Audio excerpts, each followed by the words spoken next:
welcome to Leicestershire's Inspiring You. I'm Sandra Pollock. Now, for those of you who have watched our programmes before, you'll know that at Inspiring You, we bring to you some inspiring stories. We introduce you to some inspirational people, and we get to hear about their journeys, you know, where they've travelled in their life and how they have, I guess, surmounted some of the difficulties that they have encountered. Today, I have another wonderful guest, a friend of mine. This lady, Samantha Houghton, is a friend of mine. We've been friends for a while. So Samantha is a businesswoman in Leicester, and we're going to hear about her journey. Samantha, welcome to Inspiring You. Hello, thank you, Sandra. It's great to have you here. Thank you so much for coming along. No, it's my pleasure. Okay, so I mentioned that you are a businesswoman, successful here in Leicester, but your life hasn't always been that way. No, that's right. I'd say going back to my childhood, it started early teens. I was a very shy girl. Yeah. And I had very low self-esteem. We had some things going on at home, and I was just, quite an unconfident person, didn't really believe in myself. And through that, when I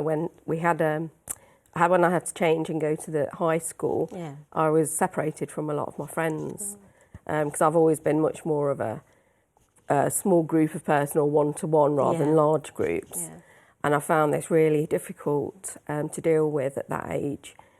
And then that led on to me actually missing a lot of school, truanting from school. Okay, that's interesting, because my daughter, when she got to that same age, she did have a little bit of blip because of that separation, you know, from people that you sort of started nursery school with, or, you know, reception class with, and then they make that change. So that was instrumental for you, do you think? Yeah, absolutely. And we also we'd moved from a city school into a village, which was very, very different way of life, different people. And that in itself was quite hard to deal with, and I suppose going through puberty at the same time. But me, the personality that I found it, I'm quite a sensitive person, and I found it harder to deal with than probably some other people would have done. So what were some of the outcomes of this change on you, emotionally or mentally? Or well, I had some bullying at school as well for being, I was quite quieter. And in my mind, it was never actually said to me, but in my mind that equated to being boring, to being, lots of not very nice things. But I did get bullied physically and emotionally. But also what happened was, as I was taking time out from school, my parents didn't know about this, and the school didn't really seem to do much about it. I used to spend hours in libraries. Yes. And I was desperately trying to find out what was wrong with me. I felt there was something wrong with me as a person, which when I look back now is quite sad. But as time went on, I actually became very introverted, and I stopped going out in my spare time as well. And eventually I'd missed so much school that the education system, they had to step in. Right. And I had to go and see, initially I went to see my GP, and my GP prescribed, diagnosed that I had depression. Right, okay. And they put me on some antidepressants. At this point I was 15. Yes.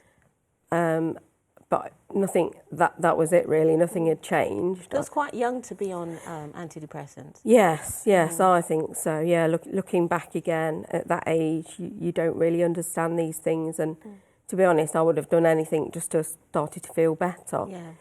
And what did your parents think about this? I think they didn't really know how to help me. Yeah. So I think they were just grateful for any help that we received at the time. So you mentioned you were diagnosed with depression. Was there anything else that you were suffering from at the time? No, not at the time, no. And then I still, even through taking the medication, it helped a little bit, but not hugely. And I still wouldn't go to school. I didn't, but it wasn't just out of being awkward or anything. It was of how I was feeling within. Yes. Feeling really low and very, very unconfident. How did you feel about this diagnosis? Was it something you felt ashamed of or afraid to tell people about? Yeah, I felt hugely ashamed of it. Yeah, very much. And it got to the point where, as time went on and I was still missing school, Yes. I had to go and see a specialist. Yes. And I got admitted to an adolescent psychiatric unit. So the week before my 16th birthday. Wow. I was going to go in as a day patient, but after a few days they said, oh, we want Samantha to be here all the time. That must have been very hard.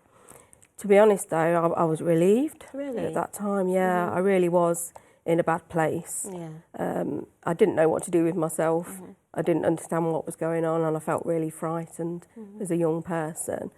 And I was there for 18 months. Wow. That's nearly 2 years. Nearly Yeah, 2 years. yeah. Yes. It was, it provided a safe place to be.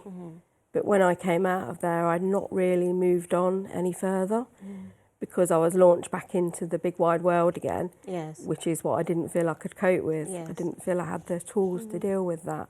So that's quite a serious place to be in. How do you transition, or how did you transition from that place to what we see today? I suspect it has been a long journey, but what are some of the steps that you took? Well, when I came out of the unit, I had to decide what I was going to do with my life. Yes. And because it was at a time when I was sitting my exams, I went back to college to try and retake some of those. Yes. But it was like history repeated itself.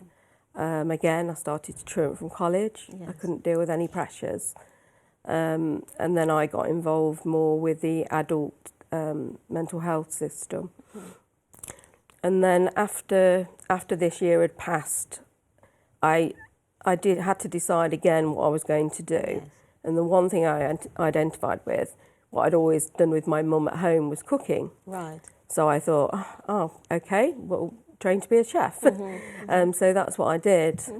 And I surprised myself. I did quite well in my first year. Yes. I got good exam passes and I came out of my shell a bit more. But then in my second year there, it was coming up towards having to leave and again go into that big wide world. Yes. I was just terrified. I didn't know what to do and I actually tried to take my own life at that point. And then I got admitted to an adult hospital for a while. But it's when I look back now, there've been about 3 key points in my life Yes. where I've made a huge decision to change my life and really turn it around, and that was the first one. Yes. Whilst I was in this hospital, I felt lost. I didn't know what to do, but somehow I found that strength within me. I'd always had this vision ever since I was a younger girl, that one day, I'm a big believer in that in life is really for living, and I wanted to have an amazing life. Yeah. I didn't know how, but I just knew that's what I wanted. There had to be a lot more to life than what I was experiencing. Yeah. And so whilst I was in this hospital, I did a lot of thinking, and I decided on 2 key things that I wanted to turn my life around. I wanted to meet somebody. I hadn't had your average teenage years with dating and boyfriends. So I wanted to do that, but I also wanted to really try and make a go of this training that I'd done and become a chef. Yes. And so I somehow managed to gather all my strength together, came out of that hospital, and that is what I went on to do. So you accomplished all 3 things. Yes, I did. Yes. I met somebody who I ended up marrying. Yes. I finished my chef training. Yes. I did well with that, and then I started to work as a chef in the workplace. I found it difficult with all my inner demons that were still there, but I did it.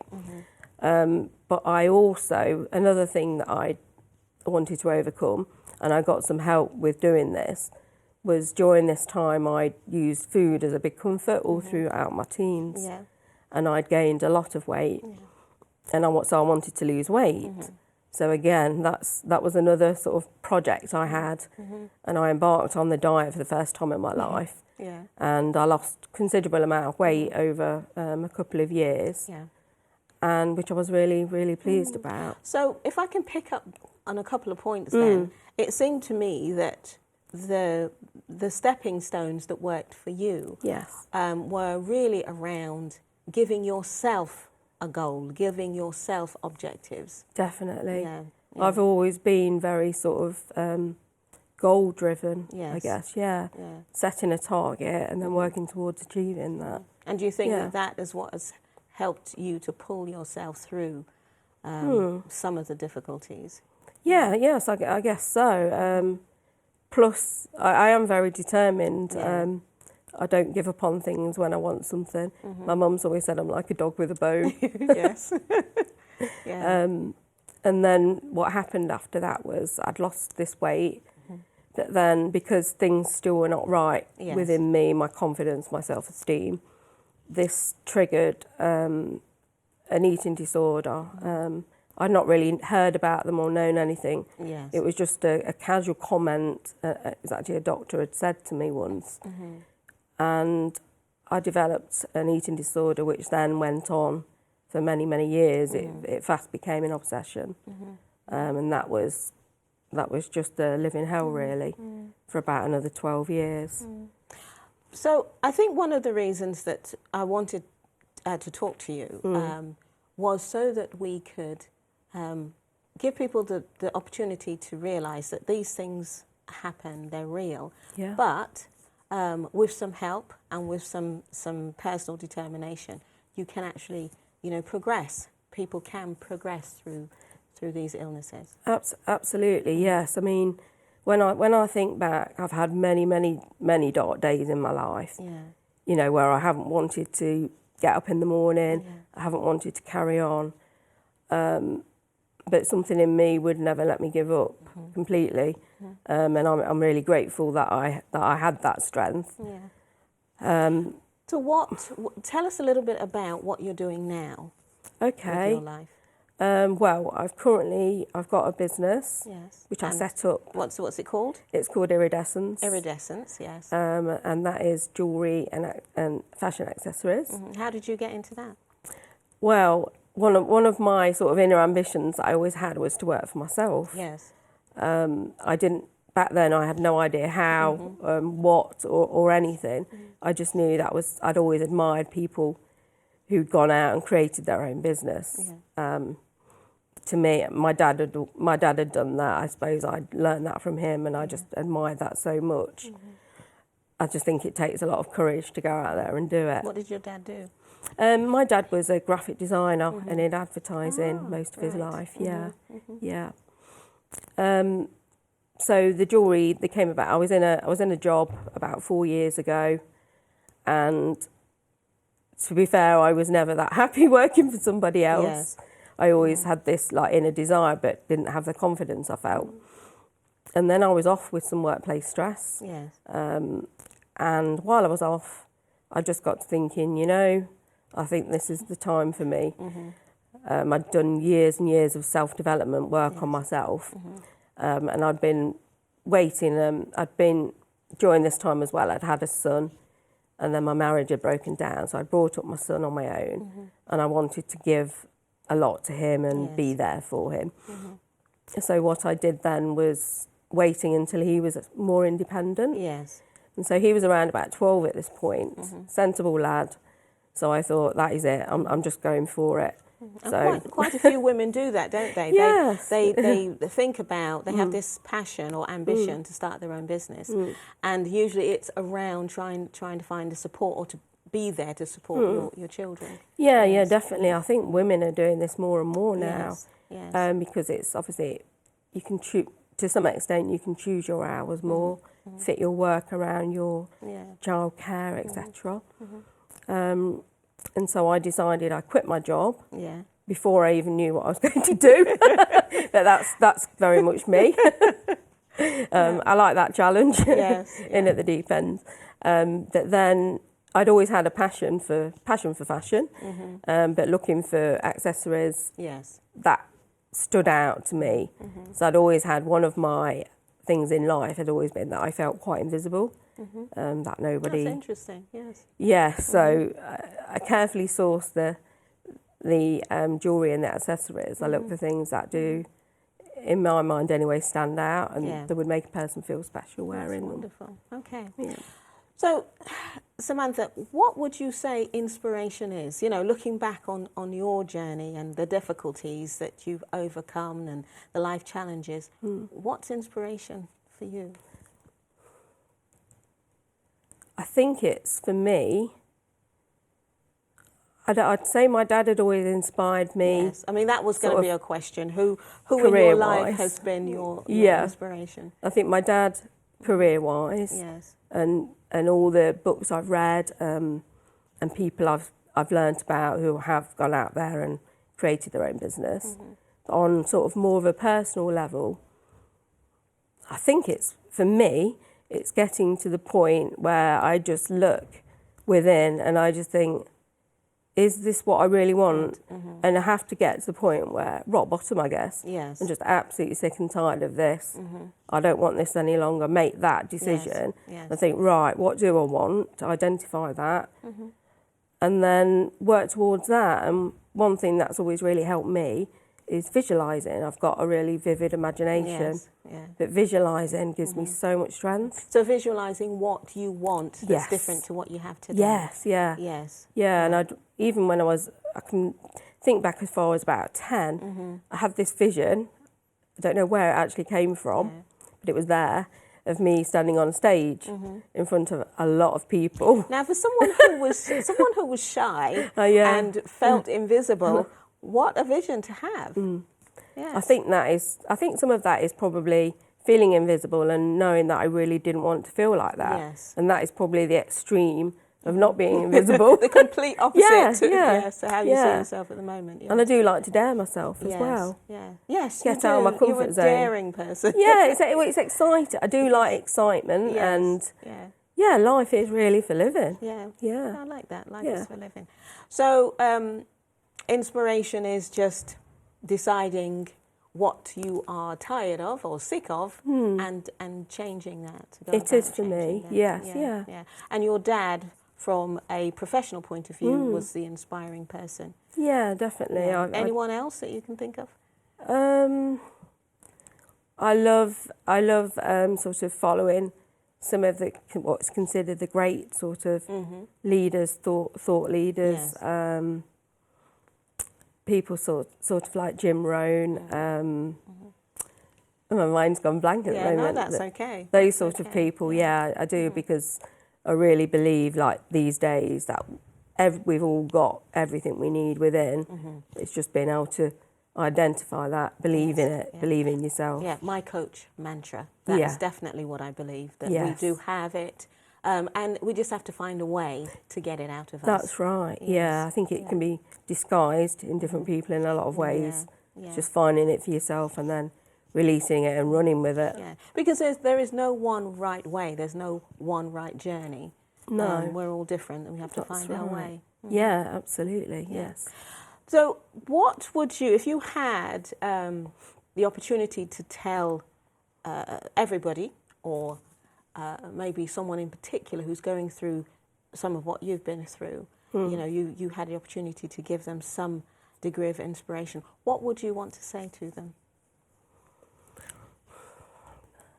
I think I would say, if you're unhappy with anything in your life, I think you need to really think long and hard about it, because I think it's easy not to think. Yeah.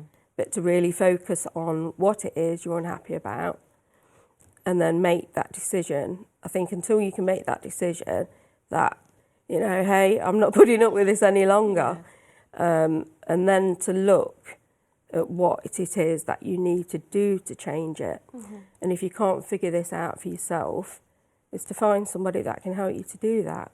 Because I think it is until you make that decision for yourself that nothing will change. It's like the saying, you can take a horse to water, but you can't make it drink. Yes. It's very true. You need to want it for yourself. Yes, and we all have to come to that decision ourselves.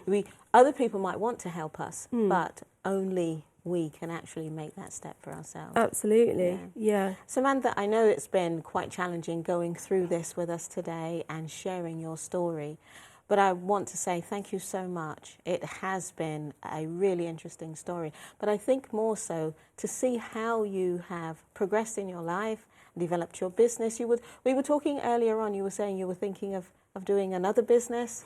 Absolutely, yeah. It's through my current business, I've done. I've put myself forward to do quite a bit of speaking. Challenged yourself. Yeah, exactly. Yeah. That's when I feel alive, though, when I come out of Yes. my comfort zone. Yeah. And through that, I've talked a little bit about my journey and what Yes. led up to my starting my business. Yes.